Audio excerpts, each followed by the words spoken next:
Let start. अभी जो BPSC की हम लोग ने फॉर्म भरी है एईडीओ का, ठीक है, असिस्टेंट एजुकेशन डेवलपमेंट ऑफिसर का, एंड उसकी एग्ज़ाम आफ्टर द 3.5 मंथ में एग्ज़ाम होने वाली है। And we don't know about anything related to syllabus, किस तरह से सिलेबस है, कैसे एग्ज़ाम ली जाएगी एंड किस तरह से ऑल द पैटर्न्स हैं। सो मैंने यूट्यूब में लेकर देखा एंड टेलीग्राम आईडी में देखी मैंने कि भीड़ लगी हुई है कि मेरे इतने की कोर्स ख़रीद लो, हमारे इतने की कोर्स ख़रीद लो। But I am share with you a free directions free of cost with the related to this things. And even यहाँ पे देखो मूल्य इसका 595 लिखी हुई है। एंड मैं जो वीडियो बना रही हूँ all the things are free, so please focus and for you. अगर आप इस एग्ज़ाम के लिए फॉर्म भरे हैं तो प्लीज़ इस पर फोकस करें, जो मैं आज आपसे शेयर करूँगी इसके related all the things syllabus and किस तरह से एग्ज़ाम का पैटर्न रहेगा, कैसे क्वेश्चन पूछी जाएगी। ठीक है, इसको थोड़ा बड़ा कर लो। ठीक है, मैं यूट्यूब चैनल में अपने शेयर करूँगी। इसका पीडीएफ मैंने हम अपने टेलीग्राम आईडी कहानी कशिश की में शेयर कर दूँगी। यहाँ पे ये बीपीएससी होगा एईडीओ, ठीक है, सहायक शिक्षा विकास पदाधिकारी असिस्टेंट एजुकेशन डेवलपमेंट ऑफिसर सामान्य भाषा प्रश्न पत्र है प्रथम। ठीक है, अब देखो इसका पूछी गई है प्रैक्टिस सेट है, ये 1 से लेकर के 25 तक दी हुई है। ठीक है, और ये सिलेबस है इसका। तो एग्ज़ाम कैसे होगा, इसका सिलेबस क्या है, तीन फेज़ में एग्ज़ाम होगा, तीनों ऑब्जेक्टिव है। ठीक है, तीनों ऑब्जेक्टिव है, लेकिन फर्स्ट पेपर जो है जो इंग्लिश सामान्य अध्ययन अंग्रेज़ी की और हिंदी की, ये 2 पेपर होगी जिसका 30 मार्क्स अनिवार्य है, पासिंग मार्क्स। अगर आप इसमें पास नहीं होंगे तो ये 2 पेपर आपका चेक नहीं होगा। एंड तीनों पेपर 100 मार्क्स का है, 2-2 घंटा का है। ठीक है, तो ये है इसका सिलेबस। 3 पेपर रहेगा, एक दिन में होगा, 100 क्वेश्चन सब में रहेगी। बट ये पासिंग मार्क्स इसमें आपको लाना अनिवार्य है। ठीक है, कंपलसरी है। तो देखते हैं ये सिलेबस, आपने देख लिया इसका कौन सा सिलेबस है, क्या पूछा जाएगा। ठीक है, कितना रहेगा, अंग्रेजी 30 मार्क्स का रहेगा और हिंदी भाषा रहेगा 70 मार्क्स का। एंड सामान्य अध्ययन ऑब्जेक्टिव रहेगी 2 घंटा का। ठीक है, एंड जनरल एप्टीट्यूड सामान्य योग्यता वो भी ऑब्जेक्टिव रहेगी 2 आवर का। अब देख लो इसका कैसे पूछा गया है, प्रैक्टिस 1 इंग्लिश लैंग्वेज से। ठीक है, यहाँ से पैसेज देखते हैं इसका। ठीक है, जो कि 30 मार्क्स का है।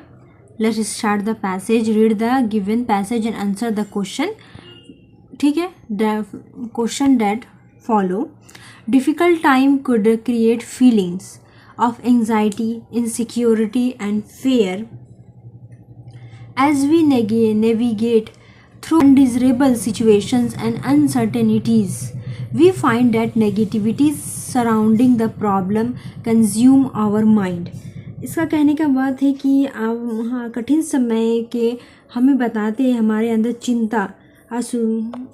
चिंता लाती है, इनसिक्योरिटी लाती है, डर की भावनाएं पैदा कर सकते हैं। ठीक है, it is those time that we have to exact our self to change our perspective and adopt a more positive and solution driven attitude. ये कहना चाह रही है जैसे हमें खुद पर जोर देना चाहिए ताकि हम अपना नज़रिया बदल सकें। ठीक है, और अपनी positive and solution driven attitude अपना सके। ठीक है, which wise people have always chosen to leverage adversities as opportunities for growth and progress rather than succumb to negative thought patterns. Sant Kabir describe how different peoples respond when challenged by problems, but virtues people and sons are resilient. You may break them 100 times and yet they will rejoin. The contrast negative people and clay pots are fragile. Once settled, they are broken forever. संत कबीर कहते हैं कि अलग अलग अपनी समस्याओं से चुनौतियों से मिलने वाले प्रॉब्लम्स को कैसे करते हैं, सॉल्व करते हैं, कैसे देखते हैं, उनकी अलग अलग नज़रिया होती है, ठीक है। और ये गोल्ड वर्चूज कह रहे हैं जैसे कि सोना मीन्स जैसे कि गुणी लोग जो सिचुएशन को हैंडल करना जानते हैं, वो इनके कहने का मतलब है कि उन्हें कितना बार तोड़ दो कुछ कर दो, फिर भी वो फिर से जुड़ जाएंगे, ठीक है। वो अपने आप को संभाल लेंगे। एंड नेगेटिव लोग how they react people, negative लोग कैसे करते हैं रिएक्ट, मिट्टी के बर्तन लाइक है, वो मिट्टी के बर्तन की तरह नाजुक होते हैं, फ्रजाइल, ठीक है। एक बार टूट जाने पर ही वे हमेशा के लिए टूट जाते हैं, ठीक है। उन्हें मुश्किलों का सामना करना नहीं आता है। आगे देखते हैं the distinguishing features of the successful is that they have a mindset that enables them to remain positive in the face of adversity and even utilize the negative situation for their benefit। ये कह रहे हैं कि जैसे सफल लोगों का सबसे ख़ास बात ये होती है कि उनकी मानसिकता ऐसी पॉजिटिव माइंडसेट होती है उनकी, जो भी विपरीत समय में लाइक बुरे समय में उन्हें पॉजिटिव बने रहने देती है, और अपने कोई भी नेगेटिव थॉट को या नेगेटिविटी को भी अपने पॉजिटिव वे में इस्तेमाल करती है, ठीक है। अब देखते हैं आगे। The eagle can teach us a few lesson on this when the storm starts wallowing it does not cowered down before it, ठीक है, it flies to a higher point and wait for the wind to blow over. When the storm set in, the eagle spreads its wings and use the draft of the wind to rise higher and higher in the sky, ठीक है। इसका ये मतलब है कि हमें चील भी इससे रिलेटेड एक सबक सिखा रहा है कि जब वो तूफ़ान आता है तो वो दूसरे पक्षियों की तरह है ना डर कर छिपती नहीं है, बल्कि वो और ऊंचे प्लेस में जाकर उड़ जाती है, और वो हवा के गुजर जाने का इंतज़ार करती है। That is the positive way of thinking. जब तूफ़ान तेज होता है तो वो चील अपने पंख फैलाती है और अब हवा के झोंके का अपना पंख फैलाती है, हवा के झोंके का इस्तेमाल कर वो और ऊंचाई में जाती है। This is the way of positive thinking. वो तूफ़ान को देखकर डर के छिपती नहीं है, बल्कि उसे अपने पॉजिटिव वे में उसे इस्तेमाल करती है, ठीक है। This is the positive thinking. कोई भी सिचुएशन को आपको हैंडल करना आना चाहिए, यही ये पैसेज बता रहा है, ठीक है। आगे देखते हैं। It does not run away, वो डर कर भागती नहीं है from the storm, rather it use the storm to its advantages, उसका फ़ायदा उठाती है। While the storm rages blow, the eagle soars above it, और ऊंचा उड़ती, ठीक है। The winning attitude to overcome despair and stress is to realize that adversities have opportunities inherent in them, and opportunity do not come without problems. Hence, difficulties and obstacles have a positive side to them as they make us grow, and within a gem gets polished with friction, the finance still is produced by putting it in fire. Similarly, the more hardships we face, the stronger we become. ये कहना चाह रही है passage date positive way में, अगर आपको कोई भी बड़ा ओहदा चाहिए तो आपको वो समस्याओं का प्रॉब्लम का सामना करना ही पड़ेगा, नहीं तो वो आपको बड़ी पोजीशन नहीं मिलेगी। तो यही कहना है पॉजिटिव वे में कि हमेशा हर प्रॉब्लम में आपको डट कर खड़े रहना, उसका इस्तेमाल करना है अपने फ़ायदे के लिए, नॉट द नेगेटिव वे, ठीक है। क्योंकि बड़ा अवसर आपको बिना समस्याओं का नहीं मिलती है, ठीक है, नहीं आती है। कठिनाई और बाधाओं के साथ ये सकारात्मक पक्ष लाती है, क्योंकि हम जितनी ही प्रॉब्लम का सामना करेंगे, जितनी ही कठिनाइयों का सामना करेंगे, हम उतना ही ज़्यादा मजबूत बनेंगे। We face the stronger we become. ठीक है, अब देखते हैं इसका, देख लेते हैं क्वेश्चन 1 में क्या है। Which of the following is an ideal way of handling a difficult situation. ठीक है, क्या है? Option number A, moving away from difficulties, परेशानियों से दूर भागना।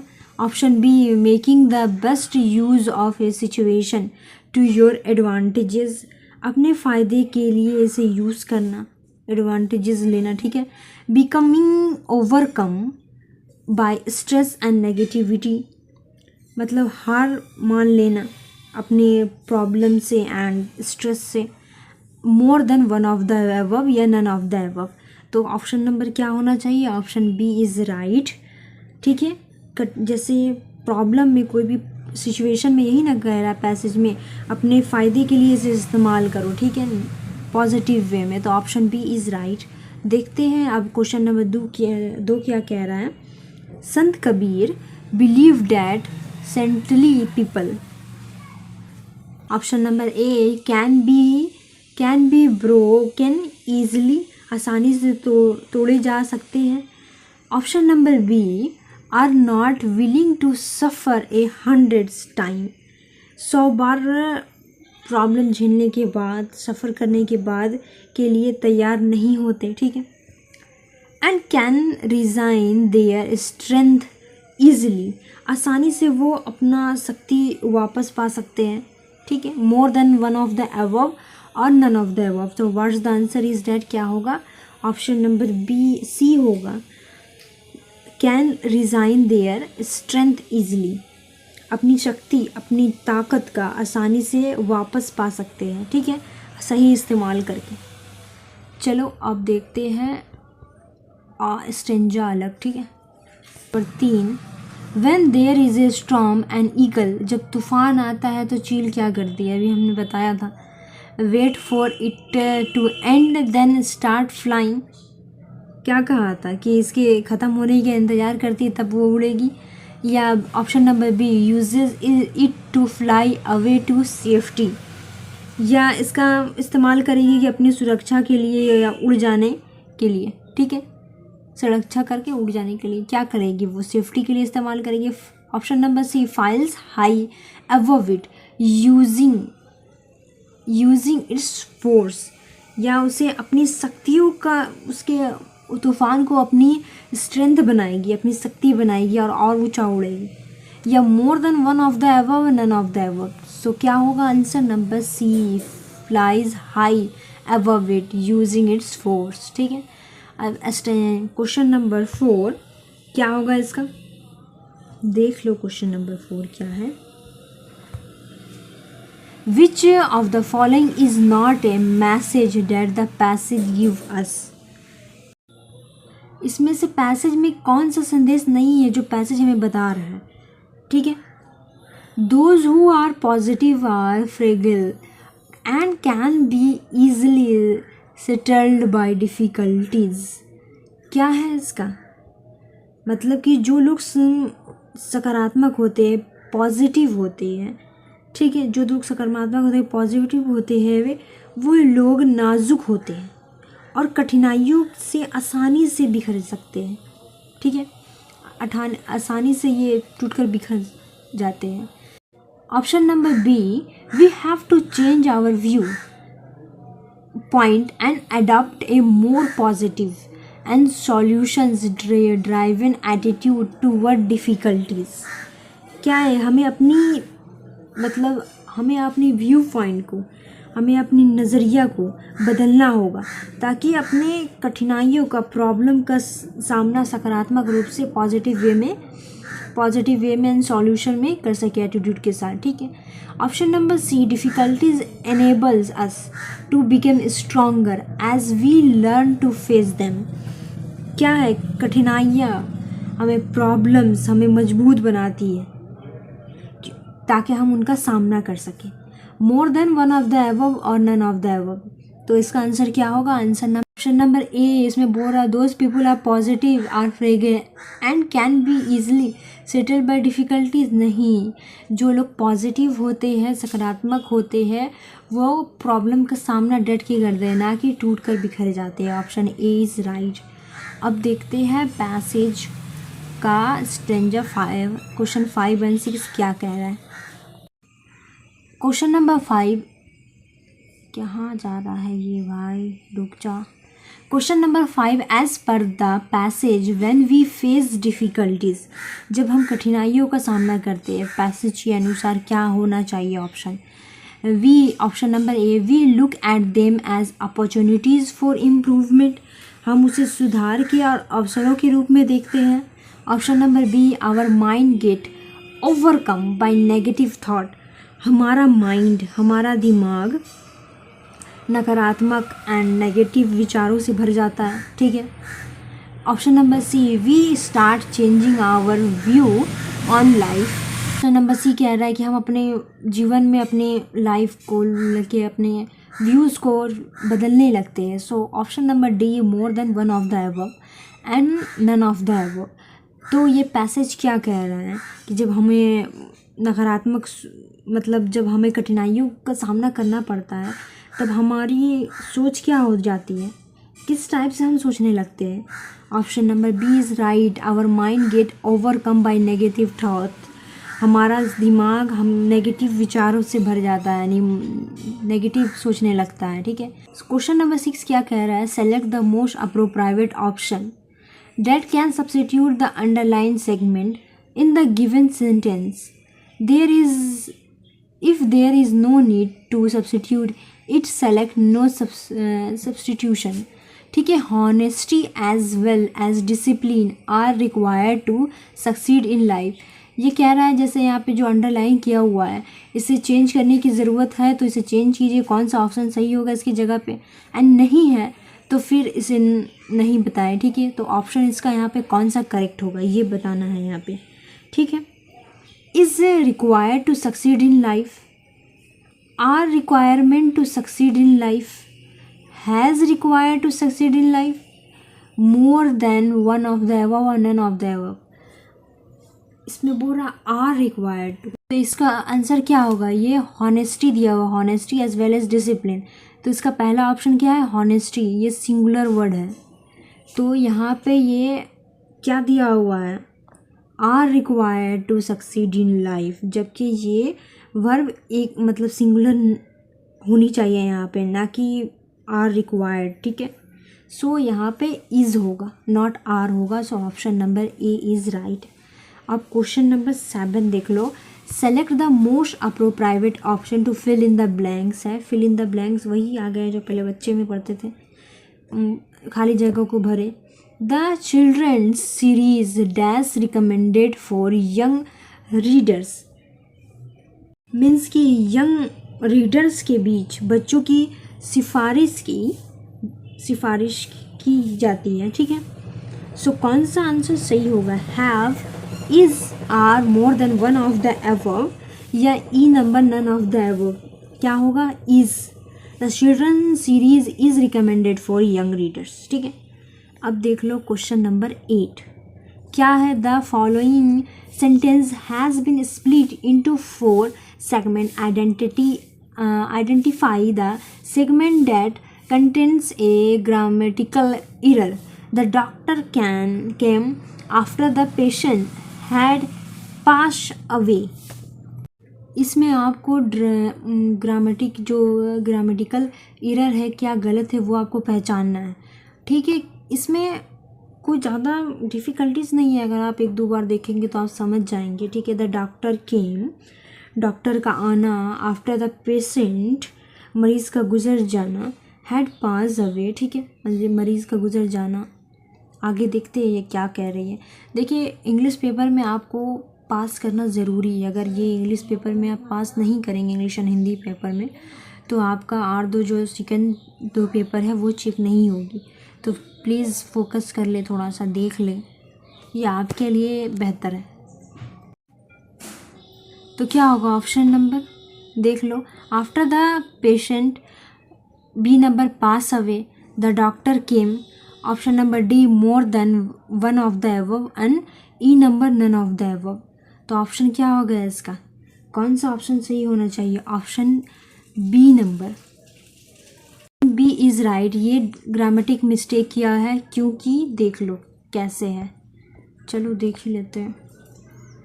क्योंकि यहाँ पे after the patient had passed away, यहाँ पे पास्ड होना चाहिए था, ठीक है। यहाँ वर्ब की थर्ड फॉर्म लगनी चाहिए थी जो कि पास्ड ईडी होगा, पास्ड अवे होगा। So option B is right, pass away is the grammatic error वहाँ पे दी गई है, ठीक है। क्योंकि इसका फुल ऑप्शन क्या होना चाहिए था, the doctor came after the patient.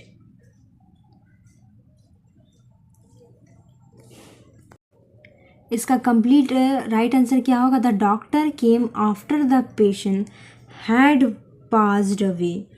Doctor तब जाए जब मरीज गुजर चुका था, ठीक है।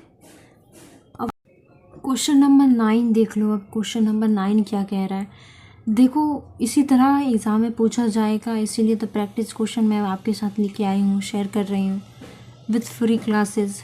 सो प्लीज़ फोकस, आपके एग्ज़ाम के लिए काफ़ी इम्पॉर्टेंट है ये। Select the option that will improve the underlined part of the sentence in case no improvement is needed, select no improvement required. देखिए जो ये सेंटेंस है, अगर इसमें कोई गलत है, इम्प्रूवमेंट की ज़रूरत है तो इम्प्रूव करें, अगर नहीं है तो फिर नो का इस्तेमाल, नो चुने, ठीक है। देखते हैं क्या है, शैल you pass me that pasta ball. क्या होगा इसे, क्या आप मुझे वह पास्ता का कटोरा देंगे। Shall you pass me that pasta ball. Option A is क्या होना चाहिए इसका, shall you pass, can you pass, could passing you, more than one of the above, none of the above. आपको क्या लग रहा है कि कौन सा होना चाहिए option number A, shall we, ये कुछ नहीं वो हम बताते हैं। शैल का प्रयोग आमतौर पर किसके लिए किया जाता है पता है, आई और वी के लिए, नॉट यू के लिए। तो यू के लिए शैल का प्रयोग करना गलत है, ठीक है। तो ऑप्शन ए इज कट गया। एंड कैन का इस्तेमाल, कैन का प्रयोग किया जाता है लाइक एक सेंस में कहने के लिए कि प्लीज़ क्या आप मुझे निमंत्रण, ये मतलब सॉफ्टवेयर में ये सेइंग कह रही है, देखिए can you pass me that pasta ball, क्या आप मुझे वो पास्ता बॉल दे सकते हैं। तो option B is right, can you pass, can could का इस्तेमाल किया जाता है बट यहाँ पे पासिंग है, तो option number B is right. Question number 10, find the part of the given sentence that has an error in it, if there is no error choose no error, ठीक है। क्या बता रहा है ये, अगर दिए गए ये सेंटेंस में अगर कुछ इस तरह सही है तो ठीक है, नहीं तो इसमें कोई रिक्वायरमेंट की ज़रूरत है, एरर को सही करने की ज़रूरत है। तो इसे देखिए, आई just don't like the themes of today's music. क्या कह रहा है, मुझे आजकल के संगीत के थीम पसंद नहीं आते हैं, ठीक है। तो क्या इसमें गलत है, ज़रा ठीक से देखो, नो एरर होगा, I just don't, today's music, more than one of the above and none of the above, ये दो तो होगा ही नहीं। और यहाँ पे देखो क्या है, ठीक है ये इतना ठीक है, मत टुडेज़ म्यूज़िक भी ठीक है, बट टुडेज़ में देखो, टुडेज़ हम लोग कैसे लिखते हैं, यहाँ पे एस वाई के बाद पॉज देते हैं ना, तो यहाँ पे क्या है, today's music. So option C is incorrect, ठीक है, ऑप्शन सी सही होगा इसमें।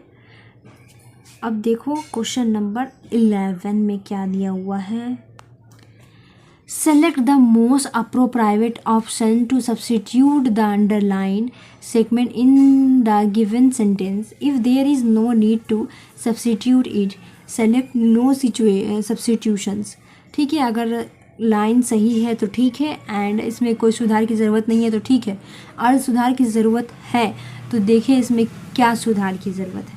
Many of the food required for the moving migrant workers is arranged by the state's government, क्या होगा इसका? तो इसका क्या होगा? Many of the food required for the moving migrant workers is arranged by the state government.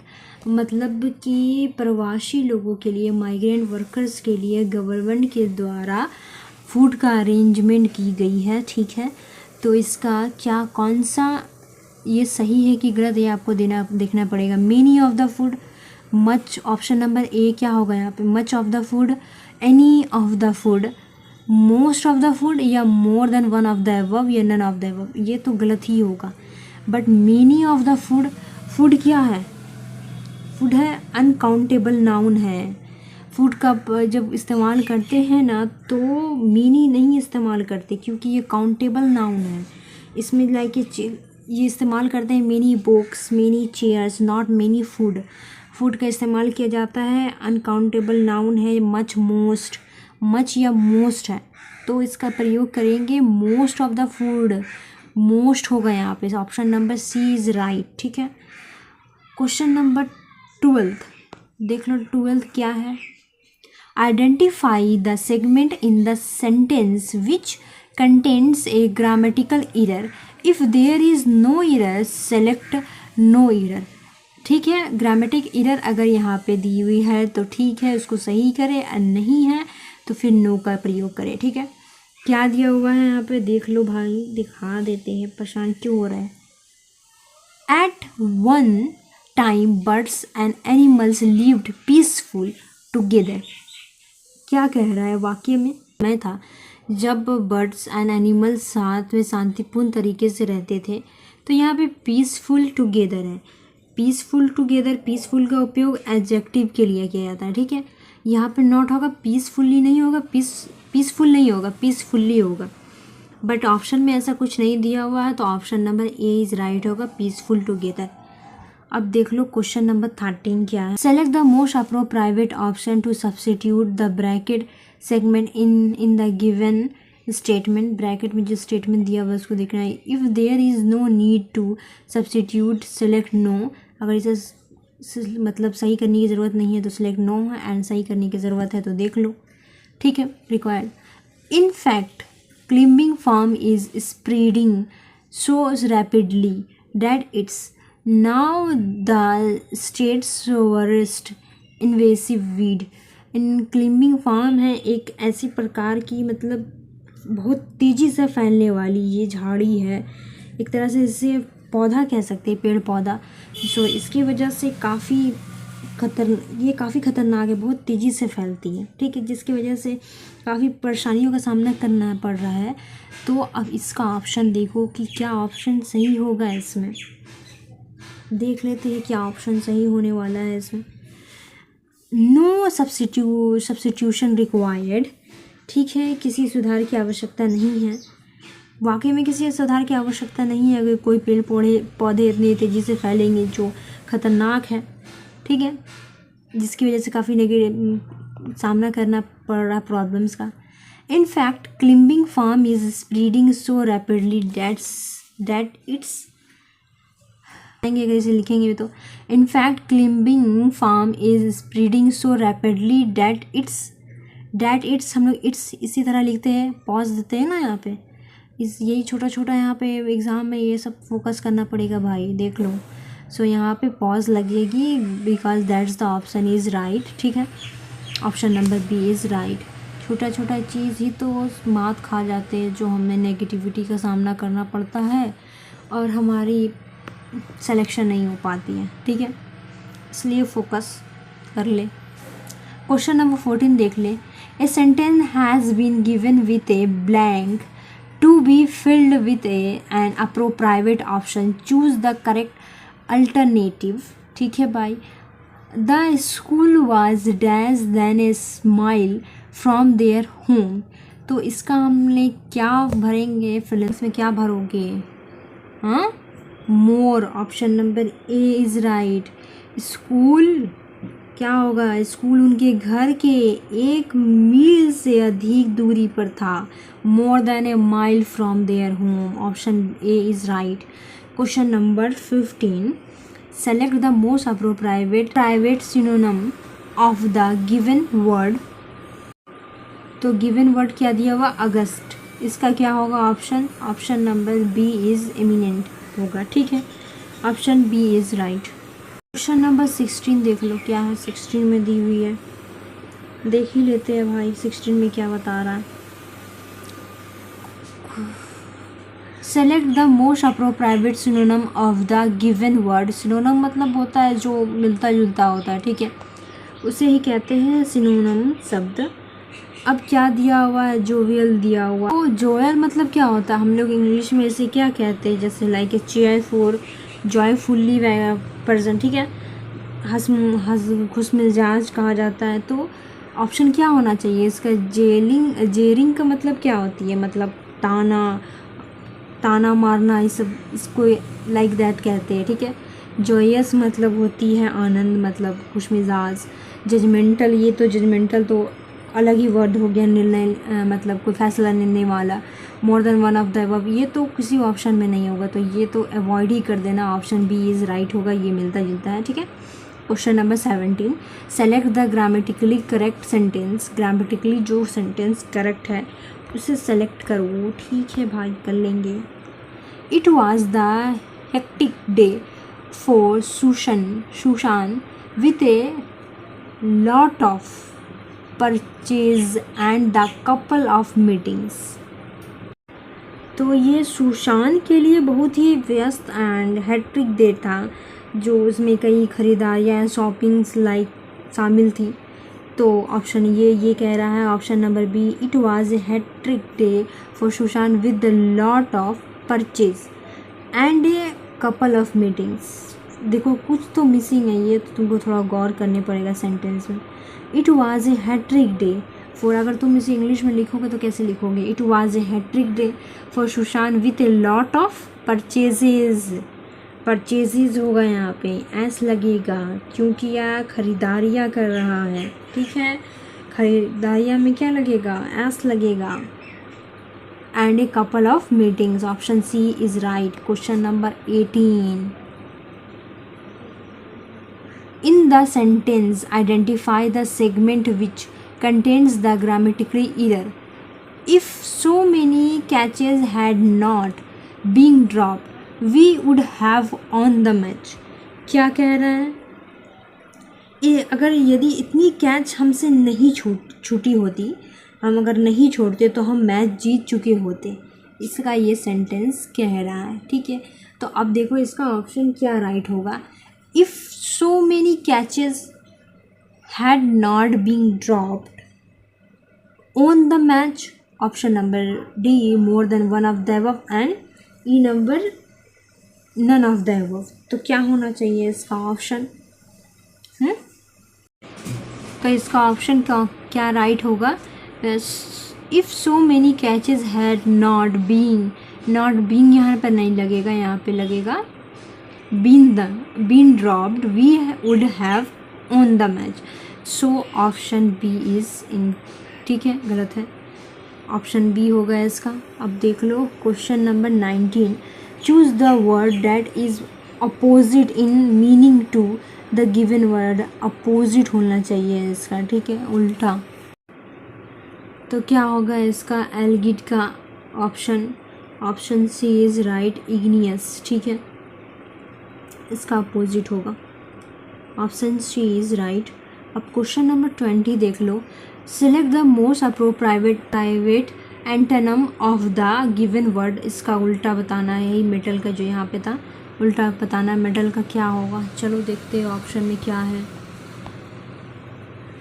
Metal का मतलब साहस, ताकत, तो उसका उल्टा क्या होना चाहिए, कॉर्डस मतलब कायरता, कुशल मतलब होती है सावधानी, एंड स्टेमिना मतलब होता है ताकत।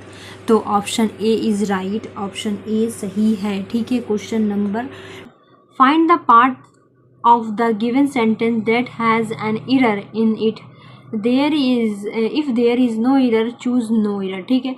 देखो कौन सा इसमें गलत है, कहाँ पर गलती है, और गलती नहीं है तो कोई दिक्कत नहीं है।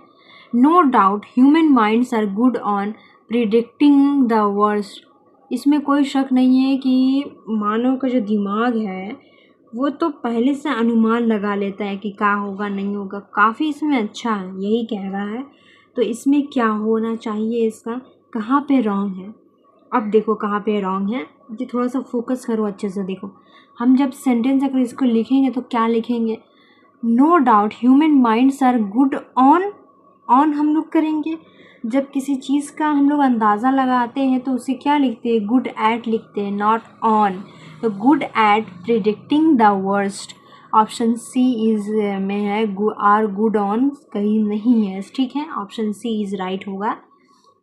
क्वेश्चन नंबर 22 क्या है, question number 22, select the option that will improve the underline part of the given sentence. In case on improvement is needed select no, ठीक है, एंड नो इम्प्रूवमेंट रिक्वायर्ड। ठीक है, इसमें अगर इम्प्रूवमेंट रिक्वायर्ड होगा तो इम्प्रूव करो और नहीं रिक्वायर्ड होगा तो सेलेक्ट नो करो। क्योंकि the farmer was deprived from his land by the money lenders, मतलब कि मनी लेंडर जो थे वो फार्मर को उसके ज़मीन से वंचित कर दिया, मतलब कि उसे उसका हक नहीं दिया। तो डिप्राइव्ड जब हम लोग इसे लिखेंगे अगर इंग्लिश में तो क्या कैसे लिखेंगे, the farmer was deprived from लिखेंगे, है। डिप्राइव्ड के साथ फ्रॉम का उपयोग नहीं किया जाता है मैम, इसका साथ ऑफ का यूज किया जाता है, ठीक है। Deprive of his land by the money lenders, तो डिप्राइव्ड ऑफ होगा, option number C is right होगी, ठीक है। क्वेश्चन नंबर 23 देख लो अब। क्या है, identify the segment in the sentence which contains a grammatical error, ठीक है। आइडेंटिफाई करो कि यहाँ पे ग्रामेटिकल एरर है। Miss Marple is neither a good singer और the good state artist. Miss Marple ना ही गुड सिंगर है और ना ही गुड स्टेट आर्टिस्ट है।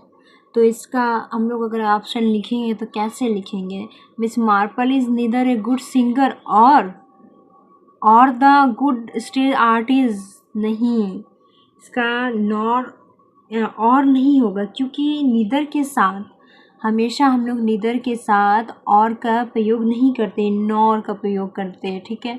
So what's the correct is और द गुड, ये option number C is right होगा, ठीक है। Question number 24, select the most appropriate option to fill in the blank.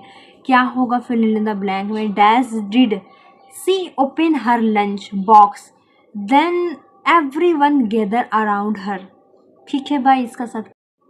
तो जैसे ही उसने अपना लंच बॉक्स खोला सभी उसके चारों ओर इकट्ठे हो गए। तो ऑप्शन क्या होगा, as soon as, no sooner, just as, more than one of the, ये तो होगा ही नहीं कोई भी ऑप्शन में, ठीक है। तो देन के साथ देखो हम लोग कैसे अगर इसको सेंटेंस लिखेंगे, देन के साथ एज सून एज का मतलब इस्तेमाल नहीं किया जाता, ना ही जस्ट एज का इस्तेमाल किया जाता है। No sooner did she open her lunch box then every gather around her, ठीक है, option number B is right. Question number 25, select the incorrectly spelled word. कौन सा स्पेलिंग गलत है इसमें, आर्किटेक्चर का स्पेलिंग तो सही है, आर्किटेक्चर वास्तुकला, एम्बेसडर भी सही है, राजदूत, बट एकोमोडेट ये स्पेलिंग इसका गलत है, क्योंकि यहाँ पे क्या दी हुई है, ACCOM, एक एम दी हुई है, डबल एम होता है, ACCMODAT ही, एकोमोडेट, ठीक है, समायोजित करना, जैसे जगह देना, accommodate, C option is correct. Question number 26, select the option that express the given sentence in passive voice में, ठीक है। ऑप्शन सेलेक्ट करो वो पैसिव वॉइस में जो एक्सप्रेस कर रही है। क्या है, the ruler of the community had already pass the degree against the decision, मतलब कि जो समुदाय के जो शासक थे उसने उस फैसले को मानने से पहले ही इनकार के खिलाफ हो गए थे, आदेश जारी करने से पहले ही, ठीक है। अब इसे पैसिव वॉइस में कैसे करोगे तुम, देखो कौन सा आंसर इसमें सही होना चाहिए। A decree has already passed by the ruler of the community against that decision. A decree has already been passed by the ruler of the community against the decision. तो यही होगा पैसिव वॉइस में इसको बदलने का, ठीक है, passive voice यही होगा इसका answer B is right. A decrees has already has been by the ruler of the community against the decisions. Answer B is right. अब देख लेते हैं नेक्स्ट क्वेश्चन जो कि है ऑप्शन सी. ये गलत है, डी ऑप्शन बी इसका राइट है. 2026 का क्वेश्चन नंबर 26 का. Question number 27, select the correct indirect from of the given sentence. ठीक है. Aditi said I am not invested in the project any मोर. ठीक है भाई, तो अदिति कह रही है मैं इस प्रोजेक्ट में और इन्वेस्ट नहीं करूँगी. तो ये डायरेक्ट वे में है. अब इसे इनडायरेक्ट वे में कौन सा आंसर सही है इसका? अदिति सेड कैसे लिखोगे तुम? Aditi said that she was not invested in the project any more. No, that's not correct. Aditi said that she is not invested in the project any more. नहीं, Aditi said that she was not invested in the project any more. Indirect way में. और the option answer क्या है इसका? Option number C is right है. ठीक है. Question number 28 देख लो. Select the most appropriate meaning of the given item. क्या है? A snake in the grass. क्या होगा इसका? A snake in the grass. An unfortunate incident, a hidden enemy, a sudden death, more than one of the above and none of the above. तो इसका answer क्या होगा? Option number, इसे क्या कहा जाता है? Snake in the grass, hidden enemy, आस्तीन का सांप जिसे हम लोग मुहावरा में कहते हैं. ठीक है. Option number B is right.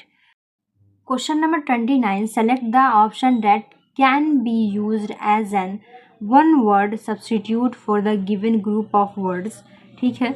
A large cage buildings और इंक्लोजर टू कीप बर्ड्स, मतलब कि पक्षियों को रखने के लिए एक बड़ा पिंजड़ा.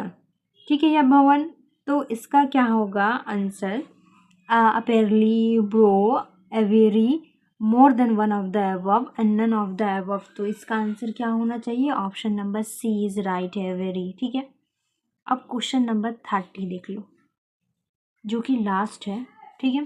फिर उसके बाद लैंग्वेज 3 वाला लैंग्वेज हिंदी शुरू हो जाएगी, हिंदी भाषा की. ये पासिंग है पेपर. अगर इसमें पास नहीं हुए तो 2 पेपर वो चेक नहीं होगा. तो be focus this paper also. ठीक है. Question number 30, select the option that can be used as a one word substitute for the given group of words. One who hates mankind. Who hates mankind. तो क्या होगा इसका? वो जो मानव जाति से नफरत करता है. कौन है वो भाई जो मानव जाति से नफरत करता है? ऑप्शन नंबर ए, एल्ट्रिस्ट. एल्ट्रिस्ट मतलब होगा जो परोपकारी होता है, वह जो दूसरों की मदद करते हैं उसे कहते हैं एल्ट्रिस्ट. ठीक है. कंपेयर मतलब मन संचालक जो सभा वगैरह में काम करता है. ठीक है. एंड मिसैंथ्रोप मतलब मानव दोषी, जो मानव जाति से नफरत करती है. तो ऑप्शन सी इज राइट. मैंने इंग्लिश का जो 30 मार्क्स का 30 क्वेश्चन कंप्लीट कर दिया है. अब यहाँ से स्टार्ट होगा हिंदी का. ठीक है. हिंदी पेपर 31 से. तो ठीक है, मैंने फर्स्ट ये इसका पार्ट 1 आपके साथ शेयर कर दे रही हूँ. अगर आपको मुझसे कुछ पूछना होगा तो आप पूछ सकते हैं. हिंदी का पार्ट 2 जो है मैं आपके साथ शेयर करूँगी नेक्स्ट, ठीक है, नेक्स्ट वीडियो में. सो इसका PDF मैं आपको शेयर कर दूँगी माई टेलीग्राम ID कहानी कशिश की. एंड ये देखिए, क्योंकि एग्ज़ाम आप मार्च तक अफसर बन सकते हैं. ये एग्ज़ाम अगर आपका अच्छा गया एंड एग्ज़ाम अगर आप बेहतर वे में दिए तो चलो आप कम से कम कोई तो पोस्ट हासिल कर देंगे. बेरोज़गारी से तो कुछ बेहतर होगा. उसके बाद आप अनदर प्रिपरेशन भी कर सकते हैं अगर फोकस करेंगे तो. So thank you very much and best of luck for your exam. Bye bye.